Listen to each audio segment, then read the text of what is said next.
马村的它的结构用笔以中锋为主，以中锋为主。你看，注意什么？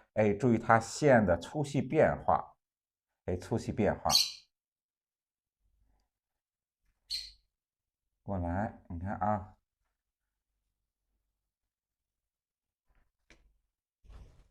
它粗细变化，粗细变化靠什么呢？靠我们笔的提摁、转折，对不对？你看，靠我们笔锋的提摁产生线条的粗细变化。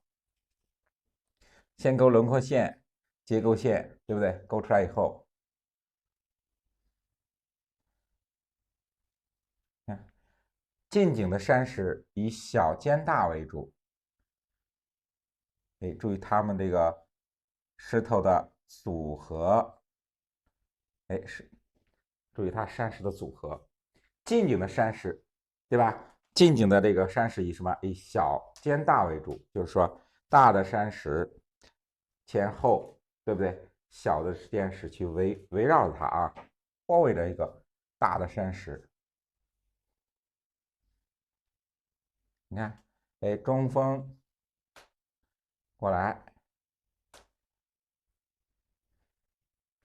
对不对？勾的时候看啊，我们用什么？用中锋去处理它的结构，还有它的轮廓线。它和我们画虎劈皴不同，对不对？画虎劈皴我们用什么？用侧锋用的比较多，披麻皴中锋用的比较多，啊，对不对？先把这个轮廓线、结构线，我们先勾出来，分出它的山石的块面结构，对不对？它的山石的块面结构，亮面、暗面，对不对？先分出来。后面你看啊，我们先把前面这一组的山石，先勾出来。你看啊，先勾出来。注意它山石前后关系。是不是？看啊，中间一个大的山石，前后小的山石。你看，这就是我们讲的啊，山石的组合，小兼大。小兼大。完了以后，轮廓勾完，结构勾完，开始皴的时候，注意什么？还是中锋啊，还是中锋，以中锋为主，中侧锋结合皴的时候，看，在我们的结构线的位置，你看，把山石的，我们常讲什么？把山石的明暗用皴擦，来表现，对不对？先轮廓后结构，十分三面，明暗皴擦来表现。你看，披麻皴，对不对？披麻皴，注意它用笔，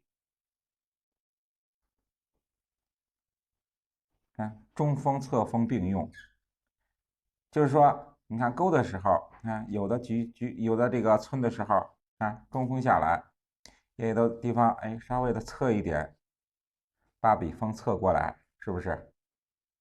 笔锋侧过来。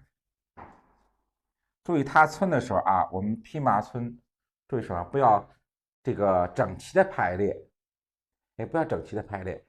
它皴，对吧？你看线有长有短，同方向，对吧？同方向可以有结合，但是它皴的时候，我们皴的这个线，这个线的时候啊，不要是这个并排，对不对？不要并排，要有长有短，有长有短，然后相同方向可以穿插，你看，对不对？可以穿插。哎，这是我们皴。哎，看啊传统的这个山石的处理方法是什么？哎，勾、皴，然后擦、染、点。哎，这是我们传统的山石步骤。看这个小山石，我们分出1、2、3个结构，在结构线的后面，哎，我们去加皴。你看，中锋，哎，注意它线的长短变化。哎，一定要注意它线的长短变化。我们画这个披麻皴、斧劈皴，还有各种皴法来说啊，折再皴、雨点、大小斧劈，对不对？哎，为了什么呀？也就是中心的这个服务是为了把我们山石的结构画出来，明暗关系画出来，对不对？哎，这是我们的目的。就是说，不同的皴法表现南方、北方不同的山石结构，也是为了什么？哎，主要目的还是为了把我们这个山形，还有它的透视关系、它的立体，给表现出来。你看，对不对？哎，它是为了这个啊。嗯，皴的时候左右，对不对？我们常讲披麻皴，它这个现代的皴法和我们传统皴法一样啊。你看，先左后右，左右去皴，哎，左右去皴，把我们山石分出来，对吧？前面一个结构，左右山石的，对吧？3个关系分出来，这是我们你看啊，皴的地方就是我们山石凹进去的地方，就是说山石暗的地方。你看留白的地方呢，就是我们山石鼓起来的地方，对不对？哎，鼓起来的地方，相对来说它的皴的比，对吧？线条比较少。哎，暗的地方呢，皴的线条比较多。哎，就靠我们线的这个疏密变化，哎，来把我们山石的这个阴阳明暗，哎，体现出来。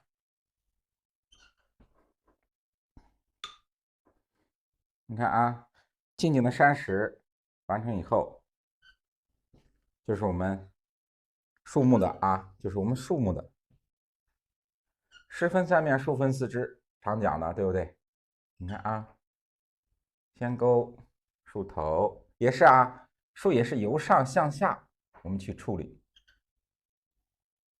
哎，勾出来，先把树头的部分，哎，处理出来，向下，哎，先把左边的结构，你看对不对？哎，先勾左边的结构，哎，下来，你看，哎，注意什么？还注意它线的提摁转折，哎，线的提摁转折，哎，过来，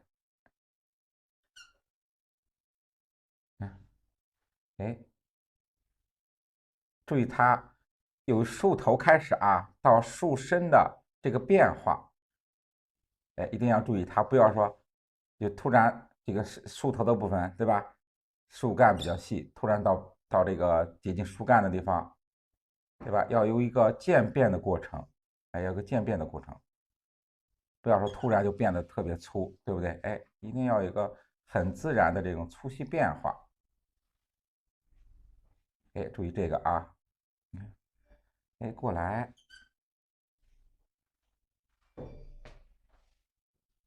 看，哎，这是我们树干的画法，哎，树干的画法，你看啊，先把前后左右的关系，我们先勾出来，哎，左右的关系勾出来，树头。我们现在用的这个，你看啊，小枝的出枝方法，对吧？它就是我们常讲的鹿角，对不对？哎，鹿角的出枝方法。我们这个树枝分什么？分鹿角和蟹爪的两个出枝的方法。它根据什么？根据小枝的形状来定的啊。你看，就是我们这种出枝方法是就射出是向上的，就和我们的鹿角的这个形状一样。哎，我们叫它鹿角枝。过来，然后树干地方抻2下，这是我们树干的这个抻。哎，树根的地方，哎，稍微体现一下。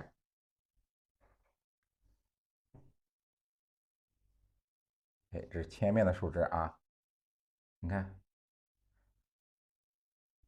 哎，出完以后，你看后面的树枝过来，哎，后边的树枝，把前后的关系，哎，前面的树枝结构对不对？我们常讲它的分叉的部分，对吧？分叉的结构是在我们主干的前面，你看啊，对不对？哎，在主干的前面。这个后面的树枝呢，它的出叉，对吧？分叉的它的结构是在我们主干的后面。哎，这就是树枝的透视啊，透视关系，还有它的这个出枝的结构，哎，分看前后左右，对不对？哎，这个要分清啊，这个要分清。哎，我们今天点一个啊，叫梅花点。你看，哎，我们今天点这个叫梅花点，也是啊，以圆形混点为主。哎，圆形的混点为主是什么？你看啊，它的形状，它这个点印的形状叫梅花点。你看，1、2、3、4、5，你看啊，哎，它是圆形的，对不对？哎，它的点以圆形为主，哎，圆形为主，然后三个一组，5个一组，哎，3个一组，5个一组。它的叶子啊比较饱满，你看点出来比较饱满，哎，以小圆点为主，3、5组合，哎，3个点、5个点组合在一起，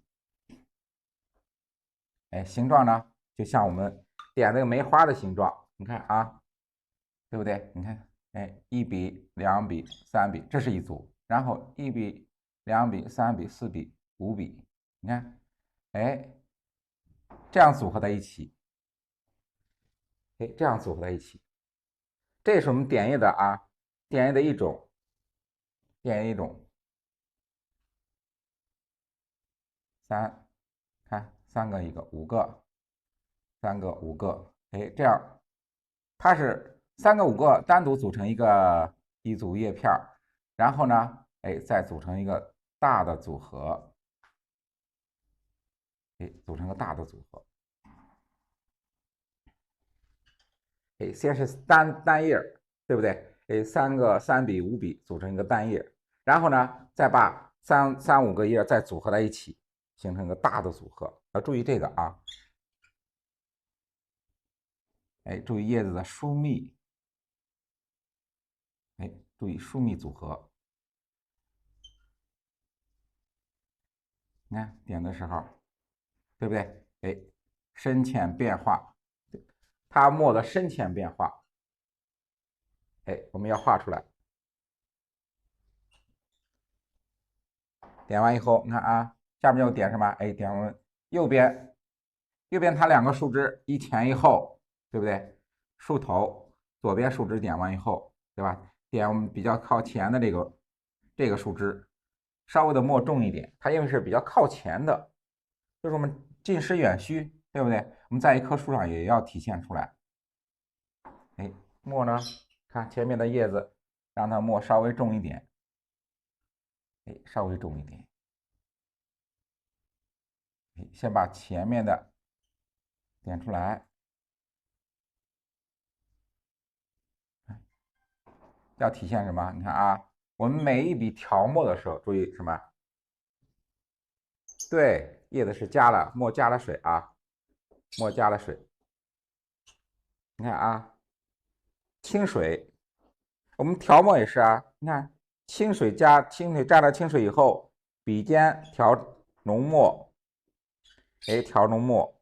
调完墨以后，大家记住一点啊，调了墨以后，稍微的，你在这个墨盘里边，你看啊，你稍微的挑一下，不要说蘸清水直接蘸墨，你就往那个画面上去点。你看，稍微的揉一下，调和一下。调和一下。我们现在画的，现在画的这个树啊，就是说一种杂树的一种，就是说，你看啊，我们树形来说，松树、柏树、柳树，对不对？这是椿树，这是我们主要的树种，它是有单一的这个叶子去表现。然后除了这个松树、柏树、这个柳树以外啊，剩下的各种树，我们统称为杂树。就是各种点叶的树，我们通称为杂树，它就没有具体的一个啊，就是说什么树什么树，它就没有具体的一个名字啊，就是说就是说杂树，它主要的树种，有表现的方法，比如说画松树，对不对？我们用松针，画柏树呢，有柏叶点，柳树呢是柳条、柳叶，这主要的啊。你看，前面的让它墨稍微重一点，对不对？稍微重一点，在笔中随着我们，你看啊，笔尖的地方是重墨，对不对？然后笔肚淡墨，到笔根是清水，它的变化，你看，我们以一笔中，把墨的浓淡干湿，对不对？都能体现出来。都能体现出来。这是前面的啊，前面的一组。你看到后面以后，我们要用什么？用稍微淡一点的墨，稍微淡一点的墨，它去画。靠我们墨的深浅、浓淡，去表现树的这种前后空间关系，对不对？不是靠颜色，靠什么？靠我们墨的深浅。靠墨的深浅来体现叶子的前后空间关系。到下面看啊，靠近树根的地方，对不对？靠近我们树的下半部分，墨变淡，然后呢，叶子变少。大家注意一下，我们大钻的树也是这样，是不是？树尖的地方，它的小树枝比较多，叶子比较茂盛，对，比较茂盛。然后我们看，越靠近下边，小树枝越少，它的叶子也就变得稀一点，是不是？对，我们从上到下，由浓到淡，它的墨的层次变化，它的层次变化。然后这是一棵树，对不对？前面的一棵树，看到后面要两棵树的话，要注意什么呀？注意它树形的变化，还有什么？树叶的变化，树叶的变化，过来也是先左后右，对不对？也是先左后右，先把左边结构画出来。先把左结构画出来，上面树头的地方，你看，对不对？我们画这什么？画这个鹿角枝用的比较多，鹿角枝用的比较多，蟹爪枝用的少。你看画的时候，对不对？它的小树枝的出枝是不是和我们这个常见的梅花鹿，梅花鹿的鹿角，相似的？哎，根据这个相似的这个，哎，我们去说，哎，去解释，哎，树枝它的形状，鹿角式、蟹爪式，对不对？哎，靠我们相似的形状去表现。哎，过来，你看，先左，对吧？哎，先把左边结构画出来，然后右边的结构过来，你看。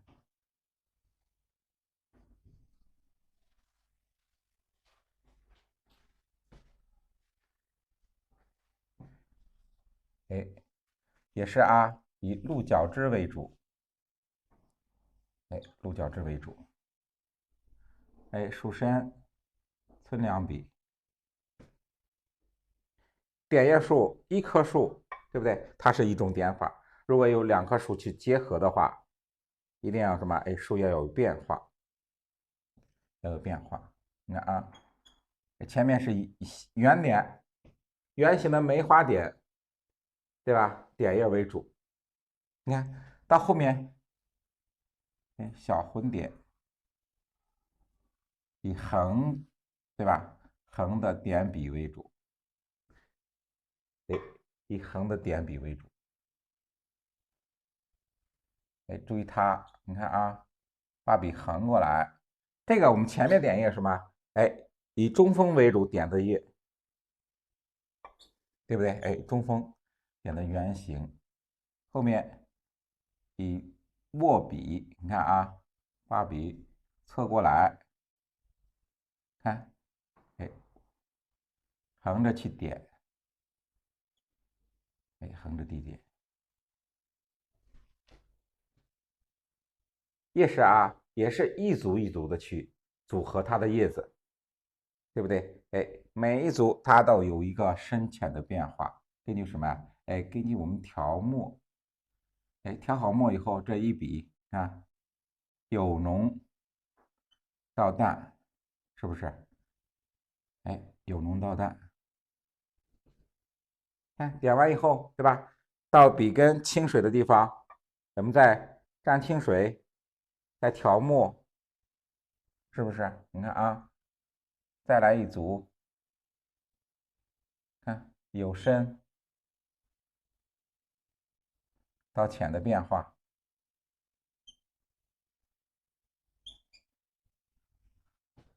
哎，由深到浅的变化。一直我们点墨啊，哎，把我们笔中的墨，对吧？哎，接近于清水的时候，我们再蘸清水，在笔尖调墨，哎，不要说，对吧？点一次，就是说我们点完没有把那个墨用完，我们再去蘸墨，对不对？一定要把我笔中的墨用完以后，你看有重墨，有浓到淡到清水，对不对？哎，一定要这样去这个用墨。这个墨，你看，就是我们讲的，有的墨就是说都是死墨，为什么？就是说就是深都是特别深，然后有浅就是特别浅，它没有墨的浓淡干湿的变化，对不对？哎，它没有浓淡干湿的变化。看，这是前面的书完成以后，后面的山石结构过来，是不是？哎，山石过来，过来以后啊，也是侧面结构，和我们前面的一样，是不是？哎，侧面结构过来，你看侧面的结构，中锋勾出结构，然后去皴，哎，在我们的结构线的后面啊，这样去皴，一定要注意，它是和我们轮廓线同方向用笔，对不对？哎，皴的时候啊，同方向，你看，对不对？有前向后的结构，我们看一下，皴的方向是不是和我们的轮廓线，哎，皴的时候是同方向的啊？在这个一定要这个把这个方向皴的方向要统一，要统一。看，近景，小碎石勾出来，然后我们画近景的完成以后，我们画中景的啊，在左边是它是这个画面的中景，有前，对不对？也是有前向后，你看，先把山石前面的这个山石画出来，侧面结构，先画轮廓，对不对？先把山石的轮廓勾出来，先把山石轮廓勾出来。注意什么？你看和前面的一样，我们近景的山石，就是说靠近这个前面河边的这个山石都是什么？以小兼大为主，小兼大为主，小的碎石，中间是大的这个石块，对不对？轮廓勾出来以后，看啊，然后我们开始村，前面山石小山石，不要村的结构太多，你看2笔就可以。主要的我们村的地方是在哪儿？在我们大的这个山石上面，大的山石上面。村的时候，中锋、侧锋并用。我们勾的时候都是中锋，对不对？村的时候，中侧锋并用，沿着结构线，对吧？和我们轮廓线同方向。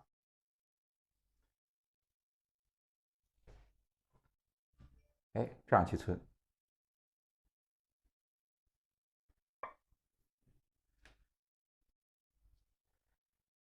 近景的，你看近景、中景，对不对？中景的山上，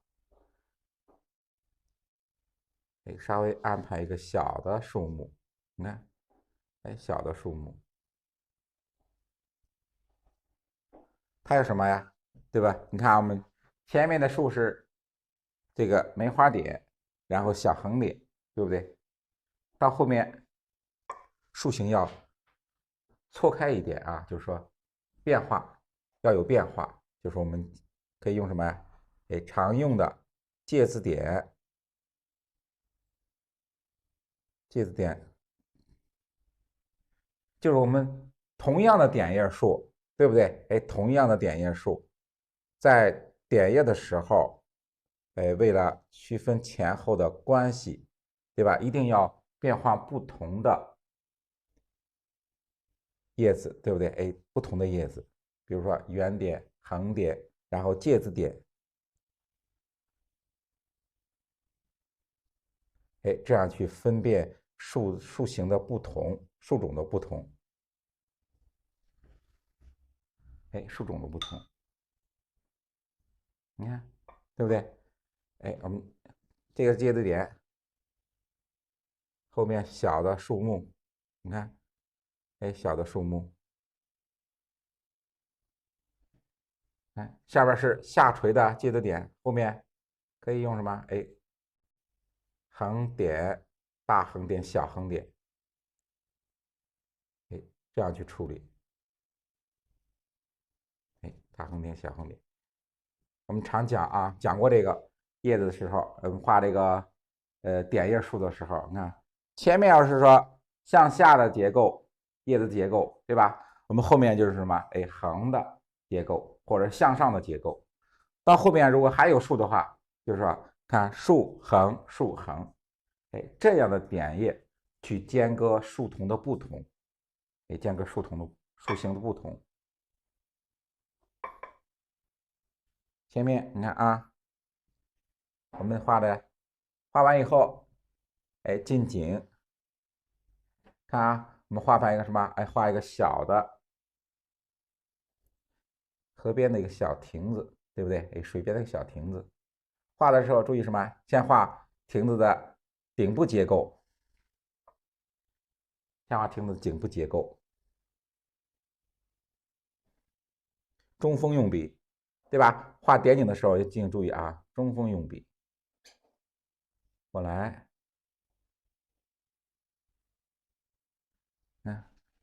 哎，先画个三角形，对不对？哎，画个三角形，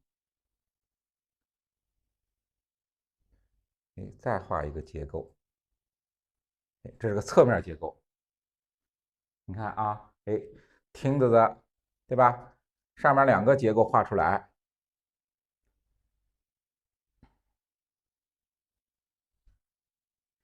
下面的亭柱，对不对？哎，亭柱，双钩下来，一定要控制啊！我们画亭子的时候，注意什么？注意它墨的干湿变化，哎，不要太湿，稍微干一点，哎，稍微干一点，哎，先把前面的三个结构画出来，哎，先把前面的三个结构画出来。栏杆，你看啊，前面的栏杆画出来，哎，在我们对吧？前面两个柱子中间，我们画后面的，对不对？哎，画比较靠后的这个柱子，注意它四个柱子的这个粗细啊，一定要接近，不要说不是说就是排的你就去排的，就是说必须是相等的，但是结构宽窄要接近，哎，不要差太多。你看，哎，不要差太多，哎，过来，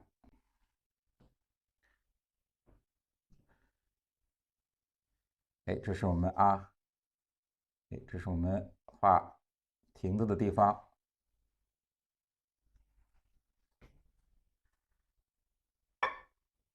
哎，看画完以后，上面栏杆下边我们铺的这个下边地面的地方，哎，我们以木质结构，对不对？哎，这就是我们下边铺的木板，哎，下边铺的木板，靠近水的地方，哎，靠近水的地方，哎，它是我们不是说直接这个在水面上的，对不对？哎，下边是有停住支柱的地方，你看过来，哎，注意它的结构，你看先把前面的结构画出来啊，前面结构画出来，再画透过来画后面的结构，这个要记住啊，也是由前向后去画，哎，由前向后去画，哎，这么小亭子，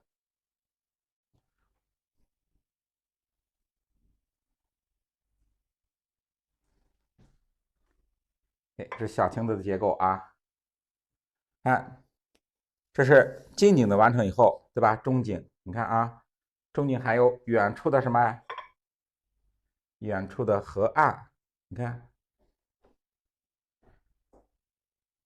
哎，也是啊，先勾它的结构，哎，先勾它的结构过来，你看错开，哎，要错开它的结构，对吧？有前有后，哎，这样去错开，向后延伸。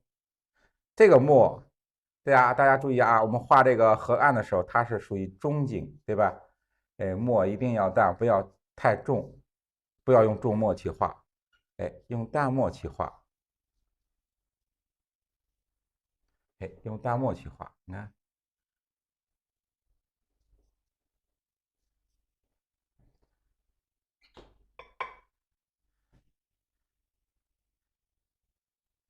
互相交错，哎，注意它河岸是互相交错，不要平行，哎，互相交错，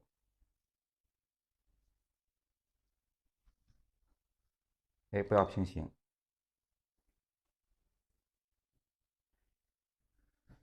小桥，你看啊，简单的小木桥，我们课里边也讲过，近景的木桥怎么样画，远景的小桥怎么去画，对不对？你看，哎，我们画远处的小桥，结构简单，你看啊，结构简单，双钩，哎，中间画一个桥墩，你看，哎，这远处的小桥，对不对？哎，远处的小桥，我们在这个课里边也详细的讲过，木桥、实质的桥墩，还有实质的桥怎么去画，远处的小桥怎么去画，哎，中景部分，对不对？近景、中景，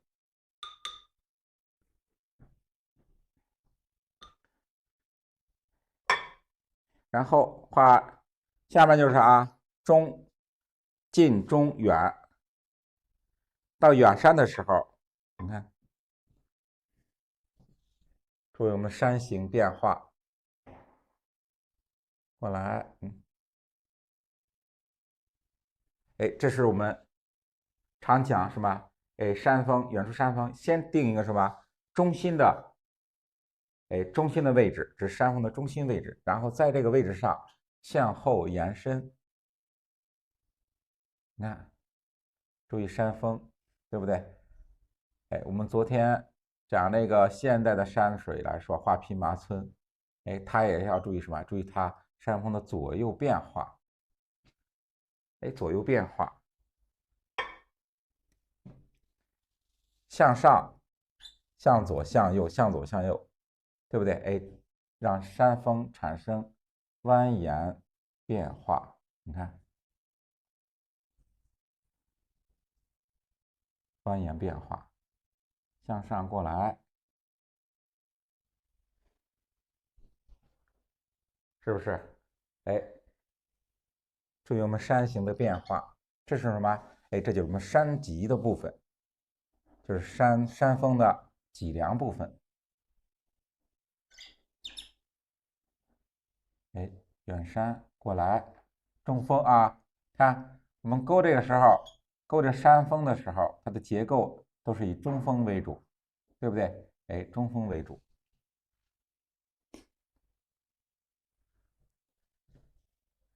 向后延伸，哎，过来，你看，哎，我们山峰的变化，对不对？哎，左边结构线长，右边结构线短，对不对？哎，我们左边结构线短的话，右边结构线要长，这就是我们山峰的不同线的变化。哎，不同线的变化，过来看我们前面的山峰，对吧？前面像比较向前这个靠前的这个山峰怎么处理？过来，你看啊，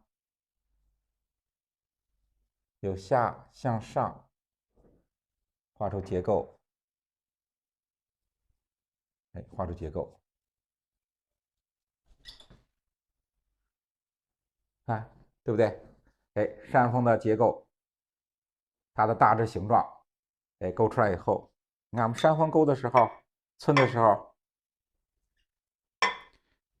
下面村的时候什么？我们虚笔实入，对不对？虚入实收，哎，虚入到后边，哎，实入虚收，它的结构、它的村法、村笔，你看啊，过来，它到下面都是虚笔，对不对？哎，下边都是虚笔。村的时候也村在哪儿？村在我们结构线的后面，对不对？看啊，还是结构线的后面加，哎，结构线后面去加。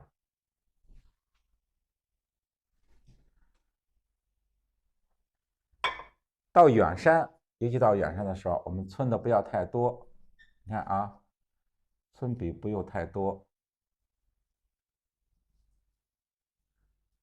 我们常讲近实远虚，对不对？哎，近实远虚，所以说处理的远山的时候，哎，让它结构简单，这样它的空间关系，哎，会拉得更远，哎，拉得更远。你看近景的山石是不是？哎，近景的山石我们画的比较实、比较细，对不对？交代的特别清楚。哎，到远山的时候，你看，哎，稍存两笔，哎，稍存两笔，然后墨呢稍微淡一点，是不是？哎，比我们近景的山石用墨要淡。哎，下边续下来，嗯，稍存两笔，哎，稍存两笔下来，远山，简单的结构，对不对？简单的结构，少存两笔，这是我们画远山的这个，哎，这个步骤，啊，哎，少存两笔，不要太多，对不对？哎，不要太多，哎，下边让它虚下来，哎，虚下来。着色的时候，我们也是啊，着色的时候，哎，它下面就是什么？哎，就是我们虚下来的部分，虚下来的部分。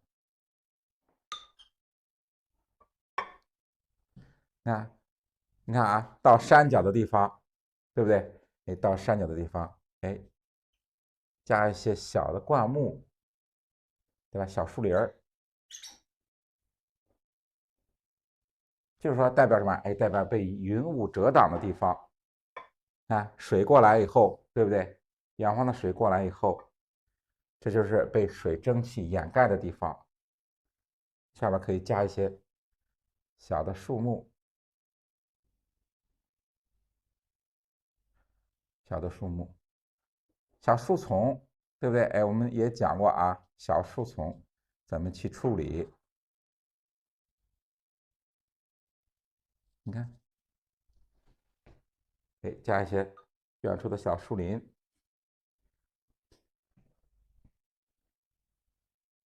点的时候由上向下，你看啊，由上向下，由浓到淡，对不对？哎，它的树林下边是被云雾遮挡的地方，是淡墨。哎，竖景的地方墨重，来一点，你看，对不对？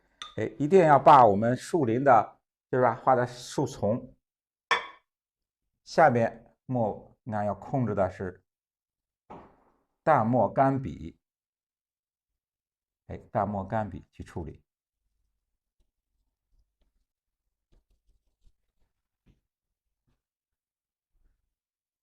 哎，这是我们，对吧？这个一个是什么？山石、树木、远山、近景、近那个中景的部分。到这个部分啊，你看啊，我们到这个亭子的地方要交代一下，对不对？这不是空白的啊，我们稍交代一下。哎，稍加一点山石，哎，稍加一个山石的组合过来，你看，加个结构啊，哎，我们再加一个结构，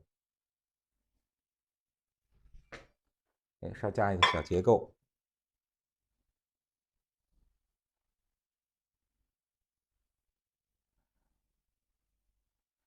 对不对？哎，要交代清楚啊！哎，交代清楚。哎，稍加一个结构。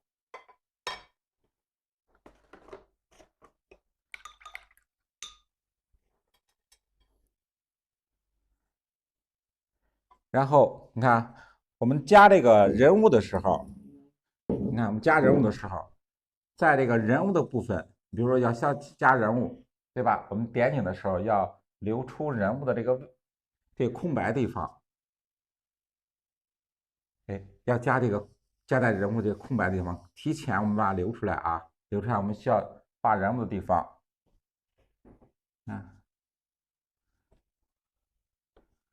上来一点，先画什么？哎，先画这个头部的这个位置啊，先把头部的位置画出来。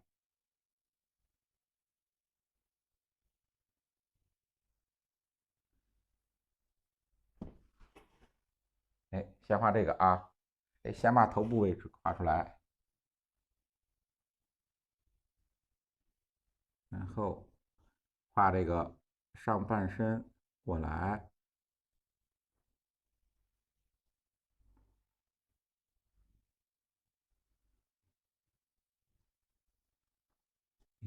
啊，过来，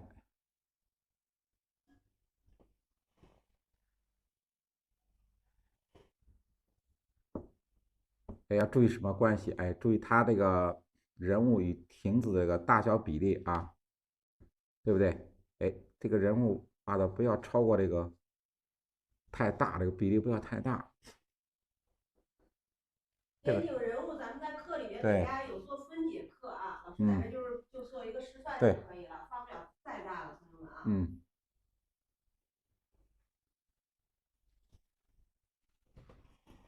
少画一个啊。我们接着完成墨稿的部分啊。哎，我们山石，你看啊，常讲什么勾皴擦，对不对？勾皴擦染点。我们到后面的时候需要点胎的地方，可增加一下我们山石的结构，然后丰富一下我们山石面，对不对？也可以丰富一下我们的画面。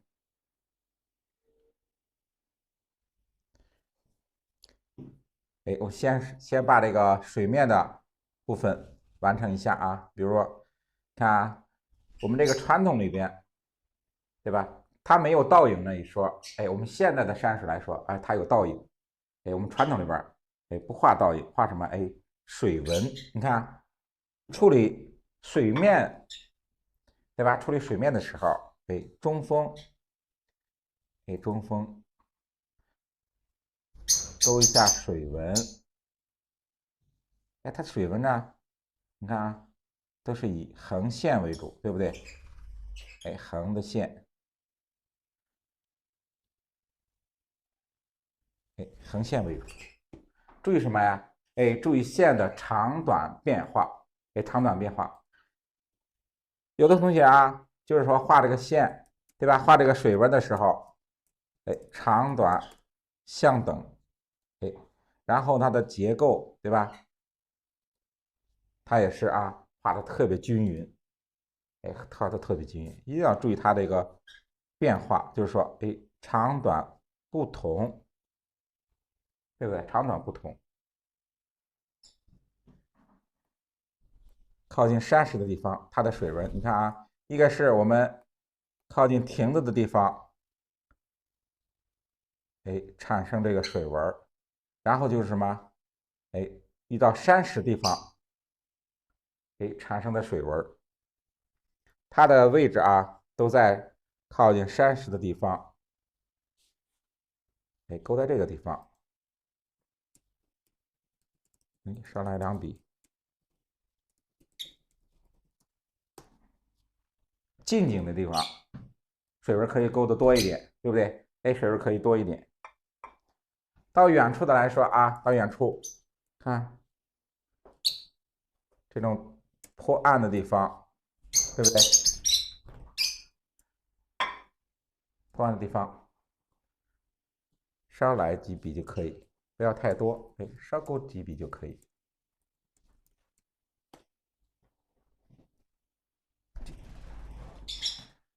哎，稍勾两笔。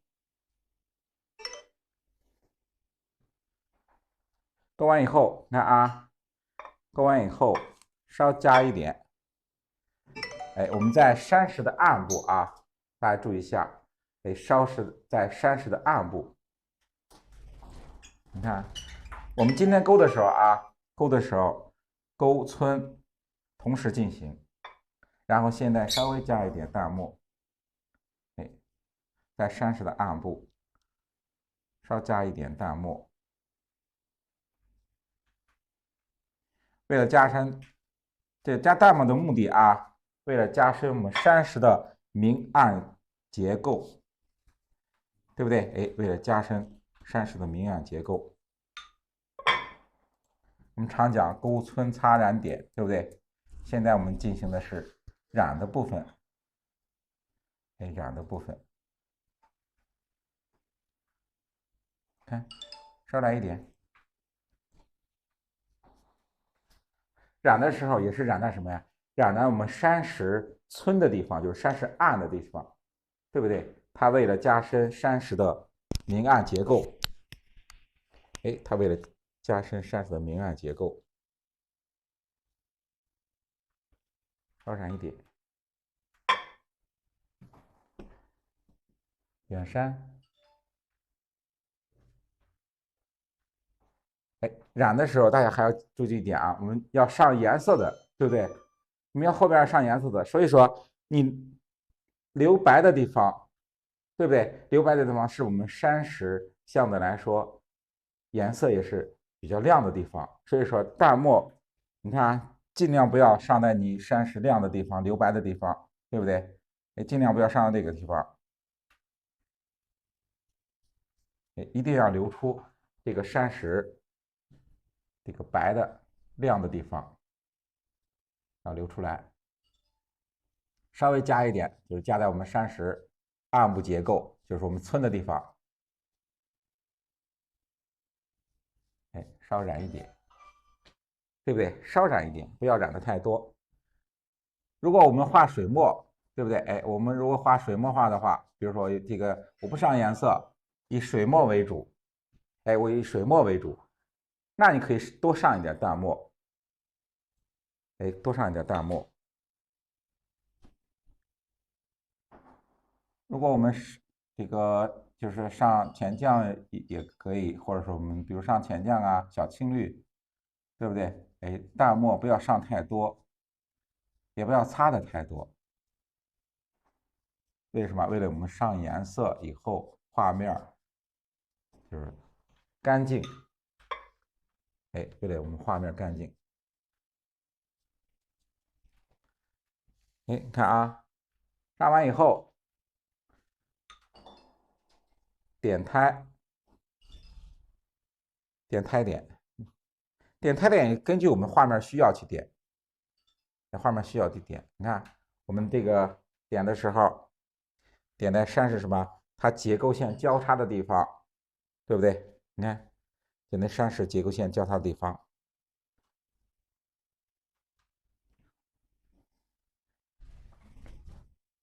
先点过来，我们用什么？哎，这种胎点是以横点为主啊，以横点为主。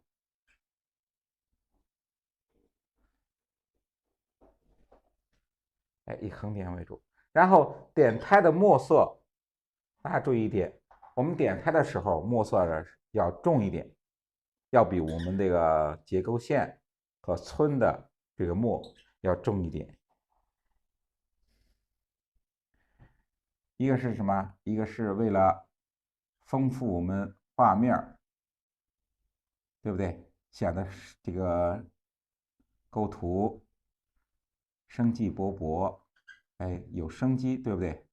再一个就为了我们醒画面，画面说墨色对吧发灰或者不亮的话，哎，我们可以用胎点去提一下，你看，哎，用重的胎点去提醒一下画面，哎，去提醒一下画面，哎，看，然后我们侧面结构来一点。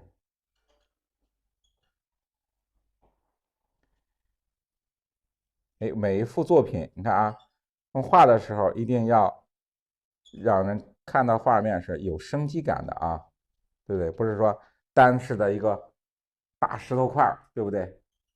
大小的石头块组合在一起，对吧？一看它这个画面就没有生机。对吧？你看，如果我们画面啊有树，对吧？各种树形，有水，有树，有点景，对吧？中景、远景，对不对？这看一个画面，也充满了就是说生活气息，然后也有生机，而不是说光涂涂的就是大石块。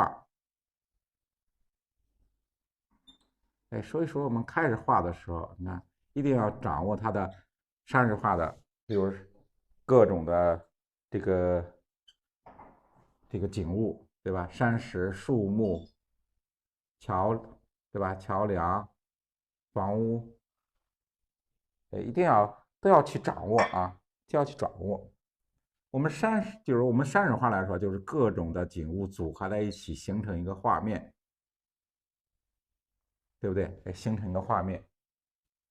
你看，我们把树木掌握了，山石掌握，然后后面云、水、瀑布、点景的，对不对？都掌握了以后，我们组合在一起，根据我们画面组合在一起，这就是一个完整的作品。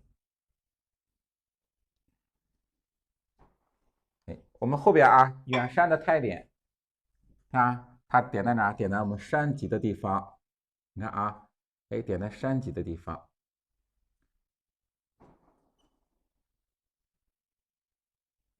就是我们山峰。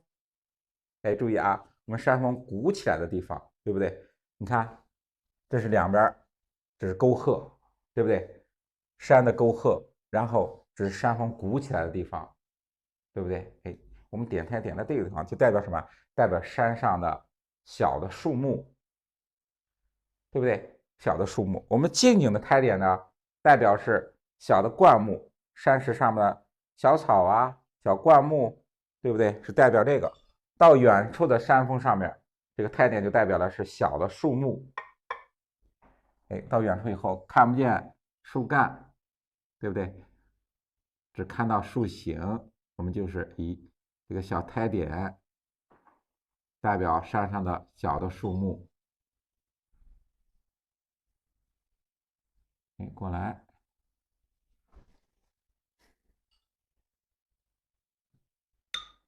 这就是远山的啊，这是我们点胎部分。点胎部分，点的时候看注意啊，我们点胎一定要这个墨呢和我们这个结构线、轮廓线，要有区别，对吧？它的墨稍微重一点，比我们这个结构线的墨要重一点。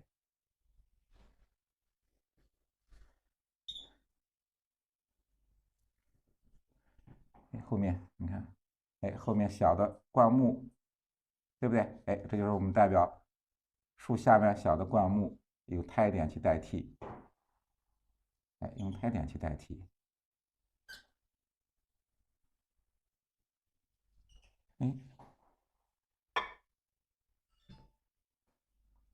过来，你看，加一些小的胎点，是不是我们的画面就比我们单一个石头，对吧？有生机，也丰富，对不对？画面也显得丰富。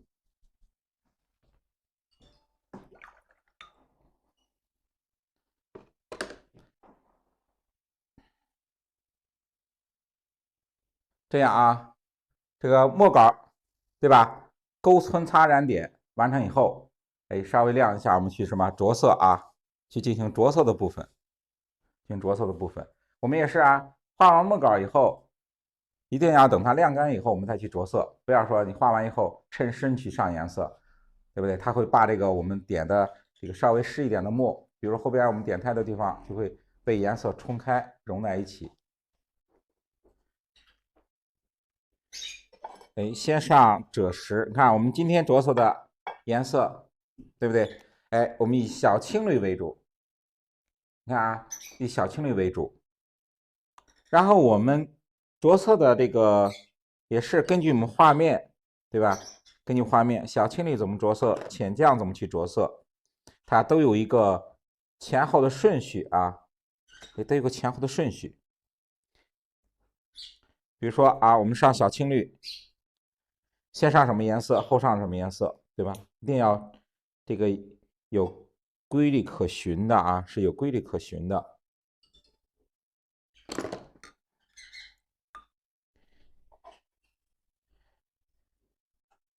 看上之前，对不对？哎，着色之前，先调颜色。每一次我们每一节课都是先从墨稿开始，哎，先从墨稿开始，怎么去画山石、树木，哎，到远景、点景的远山，对不对？哎，怎么去画？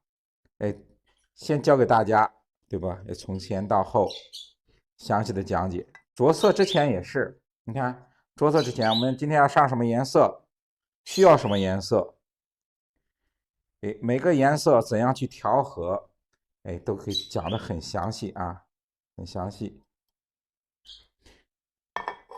你看，我们今天这个构图，对吧？我们以小青绿，对吧？做小青绿，小青绿它需要什么？需要打底色，先打底色，先打底色。底色以什么为主啊？我们以赭石、藤黄、花青为主，这3个颜色，对吧？赭石、花青、藤黄为主。哎，我们先上赭石部分。哎，先调个赭石。赭石里面，你看啊，加什么？哎，稍加一点藤黄。哎，稍加一点藤黄。然后呢，加藤黄以后，再加一点淡墨，对不对？看啊，稍加一点淡墨。赭石、藤黄，稍加一点淡墨。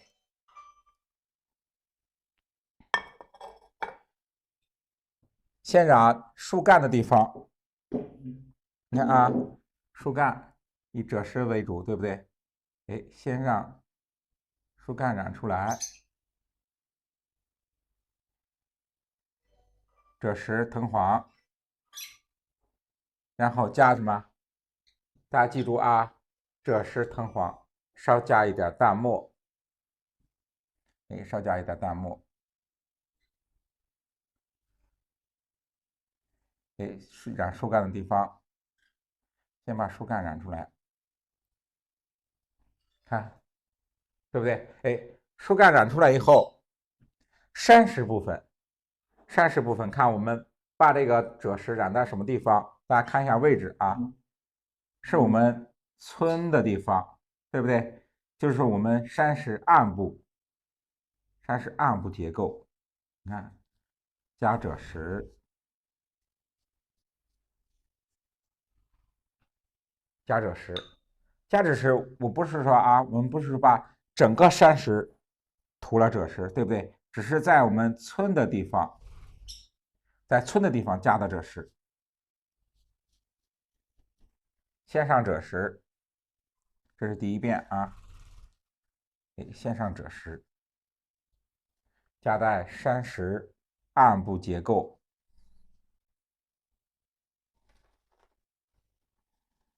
看，加在这个地方。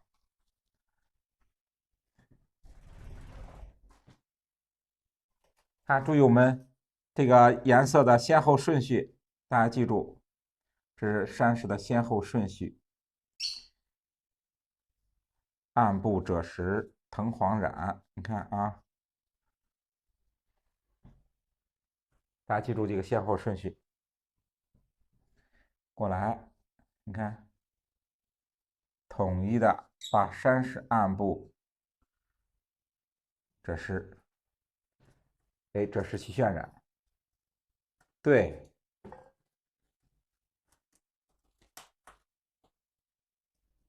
不是把啊，我们不是把整个山石染赭石，哎，我们不是把整个山石染赭石，是把赭石村的地方，哎，染赭石，哎，亮部是要上别的颜色啊，你看留白的地方，我们需要上别的颜色，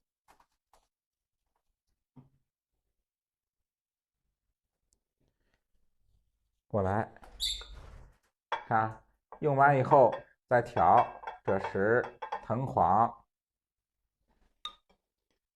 看。它也是上色的时候不要一下调多少，哎，用一点我们调一点，你看，用一点调一点，为了什么？为了我们画面的需要，有的颜色需要深一点，有的颜色需要浅一点，所以说调的时候不要一下调多少，哎，我们随着颜色的这个清水的加入，对不对？它颜色也有深浅的变化。先上赭石，看，哎，上了赭石以后，对不对？留白的地方啊，我留白的地方需要上别的颜色。远山，对吧？远处的土坡也是先用赭石渲染一下，哎，渲染一下。看啊，到远山的地方，远山的地方，我们颜色里边加清水，哎，颜色里边你看啊，颜色里边加清水，把颜色调的稍微淡一点，对吧？稍微淡一点，因为到远山以后，你看我们的墨色相对来说比较淡，对不对？颜色要随着我们的墨的变化，颜色也要有深浅的变化。墨浓颜色深一点，墨淡颜色浅一点。要记住这个上色的颜色的变化。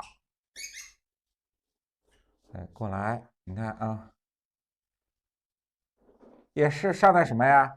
哎，远山和我们上山石的颜色这个位置是一样的，上在山石的山的暗部，也是我们村的地方。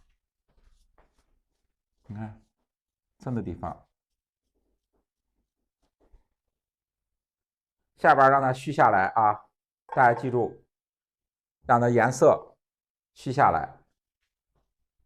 那么下边是远山云雾的地方，对不对？哎，下边是云雾，让它自然的虚下来。哎，自然的虚下来。嗯，过来，先打赭石的底色。嗯，哎，这是我们这赭石啊上的位置。哎，这是山石上的位置。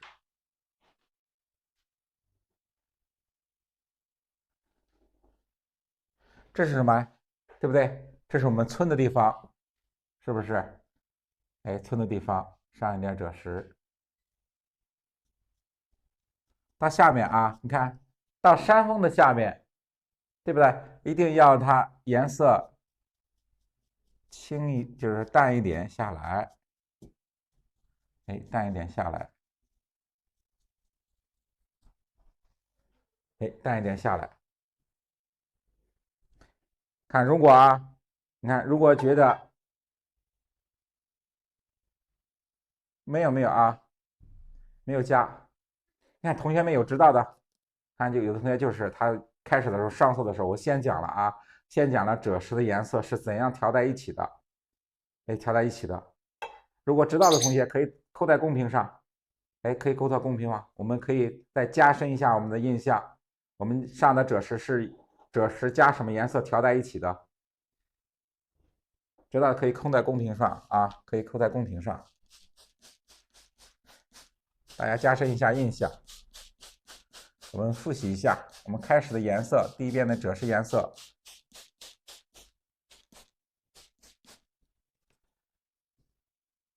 对，你看啊，有知道的同学们吗？我们开始上的赭石颜色。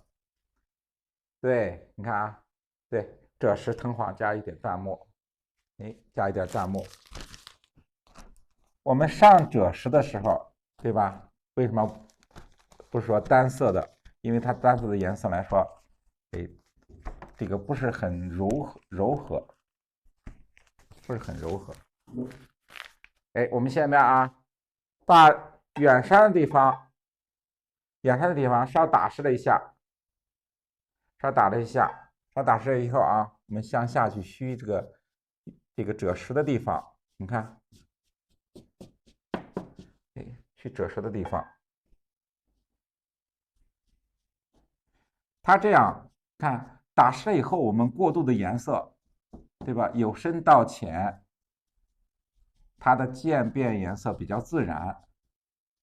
如果干的话，对吧？只要干的话，它的颜色到这以后，哎，晕染的过渡不自然。你看，打湿了以后，它的晕染过渡很自然，由深到浅的变化。哎，由深到浅的变化。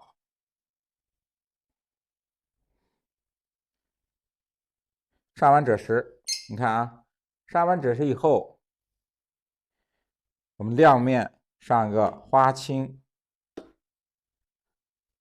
来一点花青，藤黄，还是用在藤黄啊，用一点藤黄，调一个浅绿色，哎，调个浅绿色，你看，哎，调个浅绿色，上在我们山石的亮部，你看，哎，山石的亮部。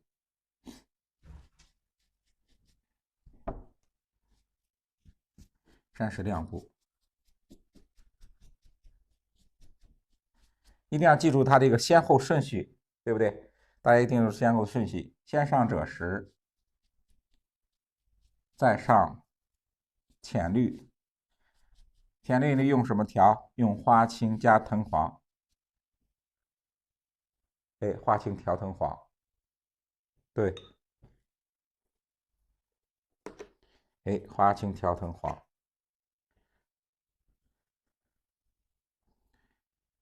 哎，这个顺序啊，大家一定要记住它这个先后顺序，先上什么颜色，后上什么颜色，对不对？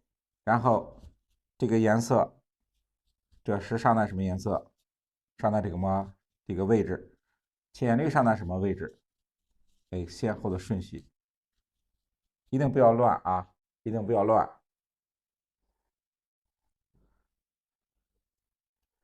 花青，少来一点，看，对不对？先后顺序。这是我们第一遍，哎，打底色的地方，打底色的地方，加了清水啊。我们上面为了我们这个渲染这个赭石啊，它过渡的比较自然一点，哎，稍喷了点清水啊，稍喷了点清水。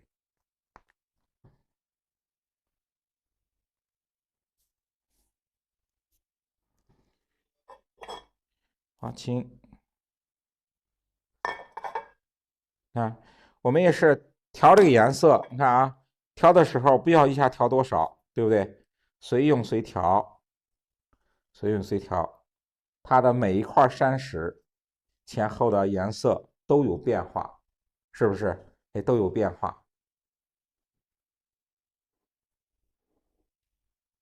加清水，你看，先蘸花，我先调点花青啊，先挤点花青，然后里边加藤黄，对不对？你得加清水啊。对你比那个你的这个色笔里边，你不是干的，对不对？你要加清水。你看，加清水以后调和一下，山石亮部，你看，稍加一点。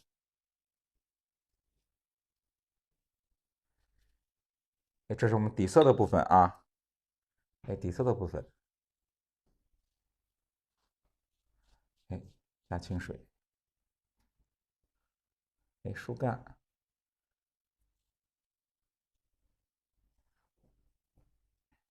远山，对吧？留白的地方就是我们加浅绿的地方，是不是？哎，加浅绿的地方，你看啊，为什么我们要边用颜色边调？你看，到时候到远山了以后，颜色随着我们加的清水越来越多，盘子的颜色越来越浅，是不是？你看，所以说到浅的时候，哎，我们加远山的地方。一定要注意它墨的变化，哎，随着墨的变化，我们颜色也要变化，哎，要变化，不要说你后边墨淡了以后颜色还上的那么重，把这个墨线去覆盖住，对不对？哎，我们常讲什么？色不爱墨，墨不爱色。色不爱墨的意思就是啊，我们的颜色不能覆盖住它墨的这个线条，对不对？哎，不要覆盖这个线条。没有加墨，没有加墨啊！现在就是花青加藤黄两个颜色调在一起，两个颜色调在一起。下面我们再加墨，你看啊，下边我们染什么颜色？哎，叶子的地方，对不对？叶子的地方，花青加一点淡墨，调个墨青色。哎，我们染叶子的地方，哎，花青，你看，调个墨青色，花青加淡墨。这次是加了淡墨了啊。我们该开始上这个浅绿的地方，我没有加墨啊。你看这个颜色墨青色，去点一下叶子的地方，是不是？哎，这个地方来一点，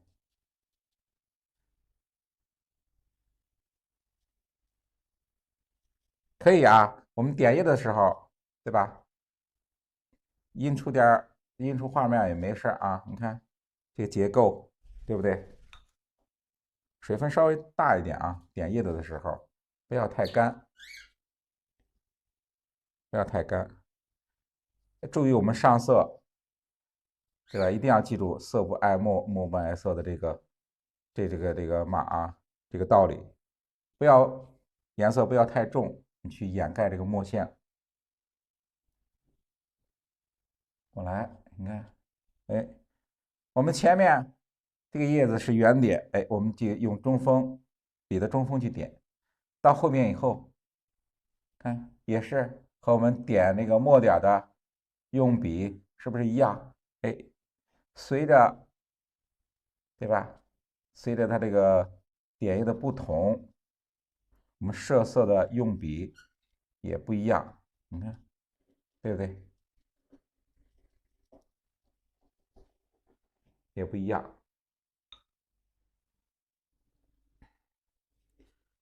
过来，把树叶的部分啊，叶子的部分都是花青加淡墨去染。远山，远山下边的小树林，花青加淡墨去染一下，哎，去染一下。你看，我们喷湿了以后，哎，喷湿了以后，你去渲染小树林的时候，下边的颜色，你看它，让它喷湿的时候，我们去晕染一下，哎，去晕染一下，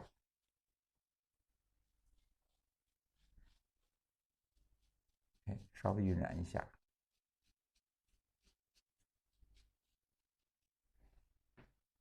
哎，稍微晕染一下，还是这个颜色，花青淡墨，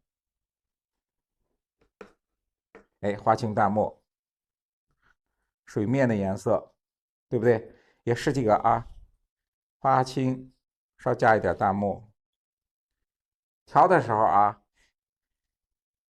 一定要让两个颜色充分的融合在一起，不要说你花青，然后你这个淡墨加进去，对吧？你就去上色，它这个墨和花青还没有充分的融合在一起，所以说要把颜色稍微的调一点，调两下啊，要调两下，让那个淡墨和花青充分的融合在一起。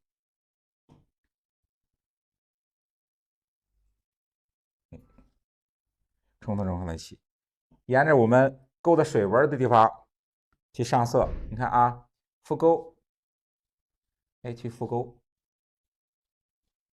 哎，你勾的水纹这个地方，哎，沿着这个墨线，我们去勾染，哎，去勾染，用这个墨青色，哎，去勾染这个我们勾的墨线。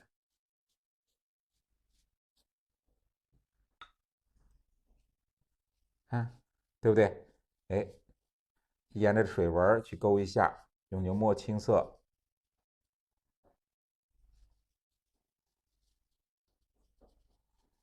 来一点，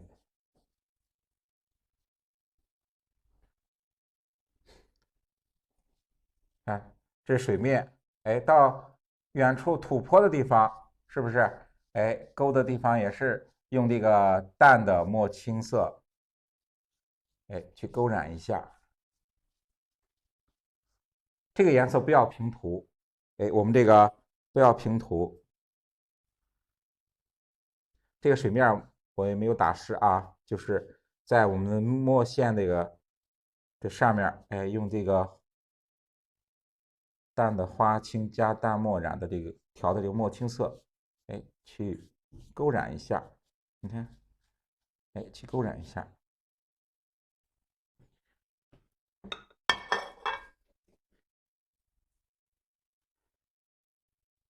小桥，对不对？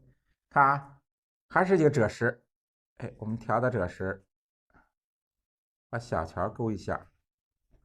亭子地方，你看啊，哎，亭子地方，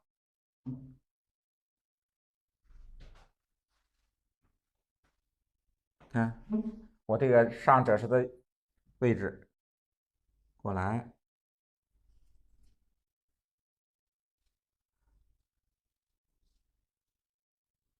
赭石，哎，上点赭石。栏杆的地方，对不对？你看啊，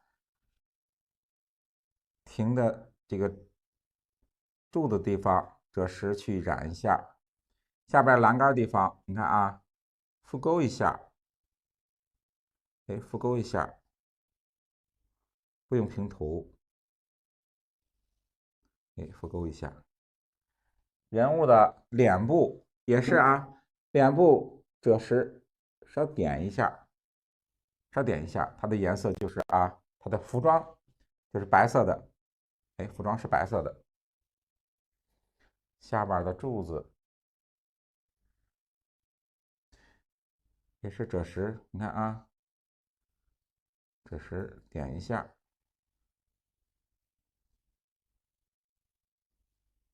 哎，赭石点一下，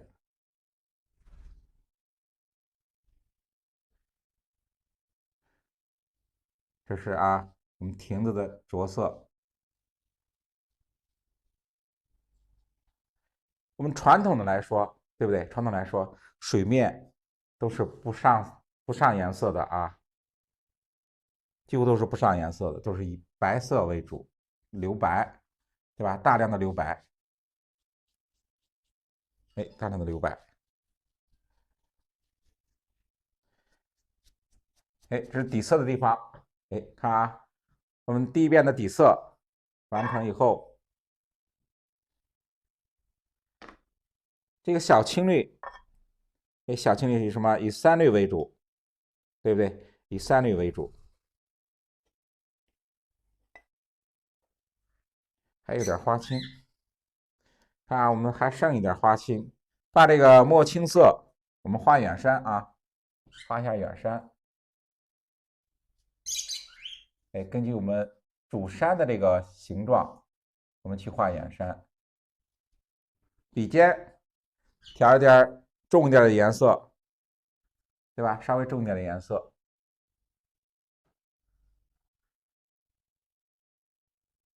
哎，远山也是，上面稍重一点，下边是淡颜色。你看，哎，是淡颜色。这是前面的一层，你看后面一层稍淡点颜色过来，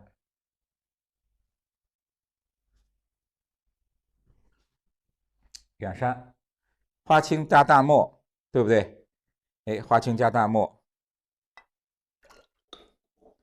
上完以后，我们现在上这个覆盖的颜色，就是我们有了底色以后，要上第二遍的颜色，三绿，对不对？哎，三绿为主啊，三绿，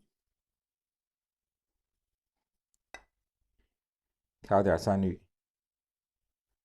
稍加一点藤黄，你看啊，稍加一点藤黄，加清水，对不对？哎，调色的时候啊，一定要加清水，对不对？一定要加清水，你不加清水来说，你颜色太稠，对不对？你提出来，你的笔也这个晕不开，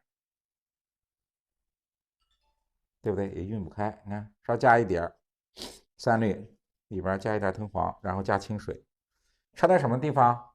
哎，上在我们山石的顶部。你看啊，山石的顶部，在这个位置。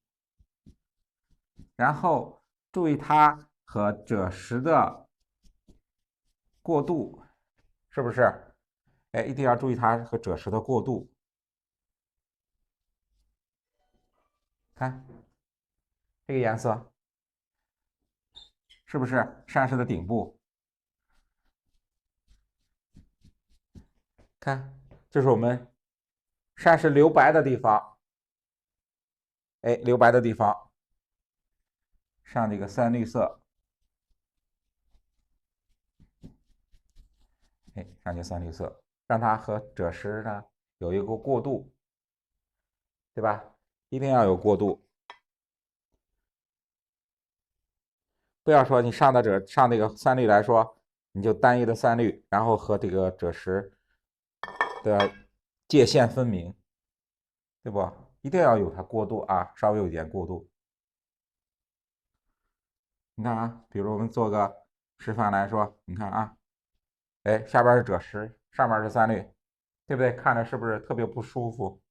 哎，看一定要让它和赭石，你看过渡一下，是不是？这样的感觉就是画面就舒服一些，对不对？比较舒服，也和这个晕染的过渡比较自然，一看颜色比较自然。哎，随着我们画面墨的变化，颜色也要有深浅变化。前面来说，我们上这个颜色，相对来说啊，颜色稍微重一点，因为什么？因为是前面我们墨比较重，所以说我们上颜色也稍微重一点。随着墨的变化，哎，随着墨的变化，我们颜色也要有深浅的变化，哎，也要有深浅的变化。你看到后边颜色要淡一点，哎，要淡一点。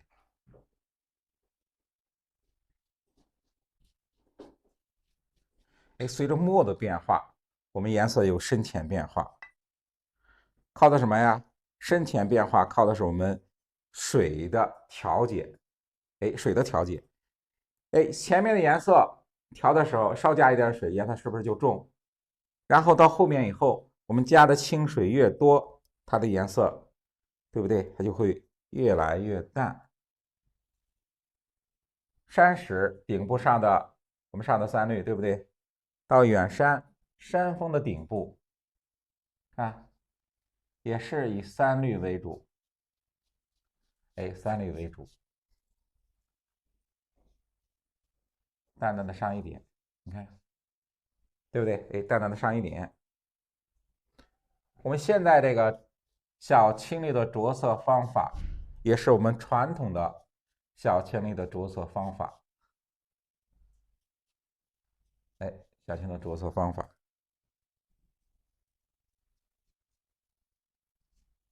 它的先后顺序大家一定要记住啊，一定要记住。看，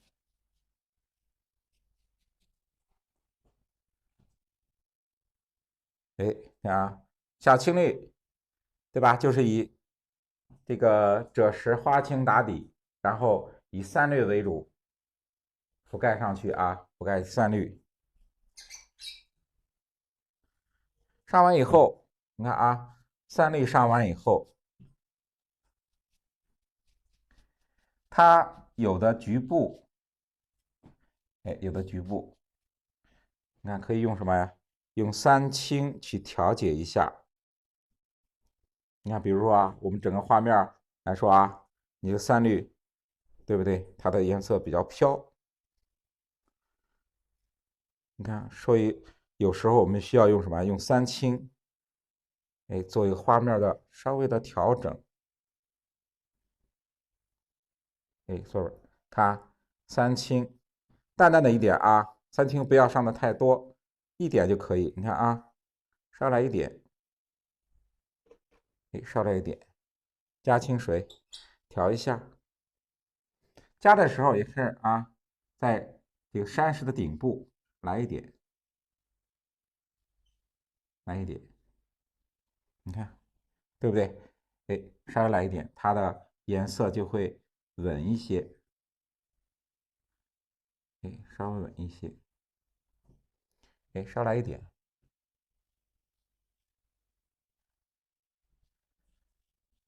哎，稍加一点就可以。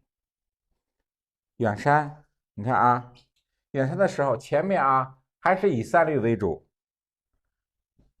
哎，山顶的地方稍来一点就可以，还是整幅的画面啊，整幅的画面还是以3绿为主，只是在顶部的局部顶部的位置啊，稍来一点3清，哎，稍来一点3清，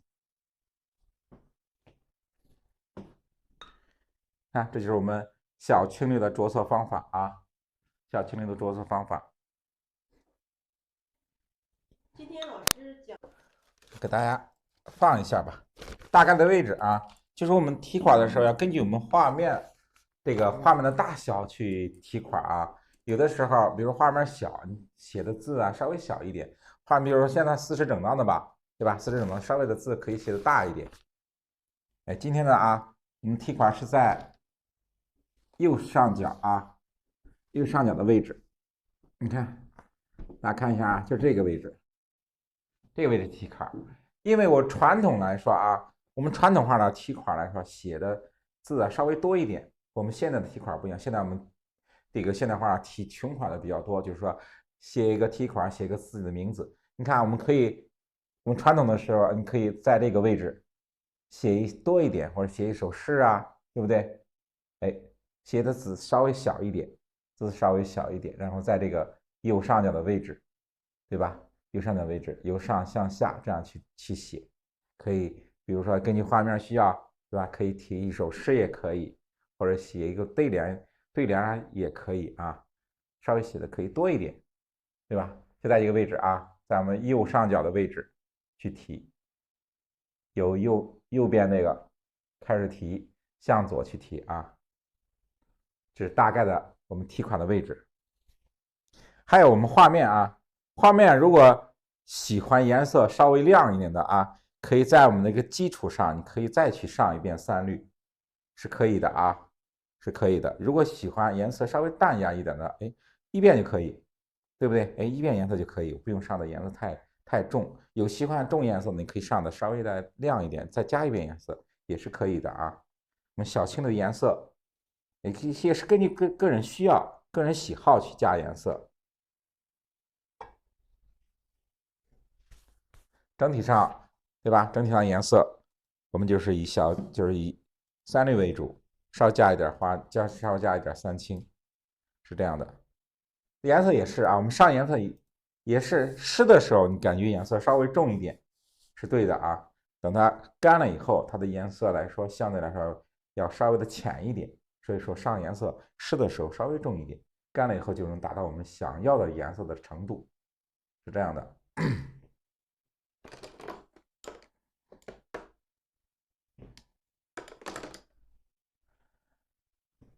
大家记住提款的位置了啊！大家提款的时候，你看位置，该章的位置，对不对？哎，大概就是这个位置啊可以根据自己的喜欢，比如想写多一点，对不对？在这个位置可以再写多一点。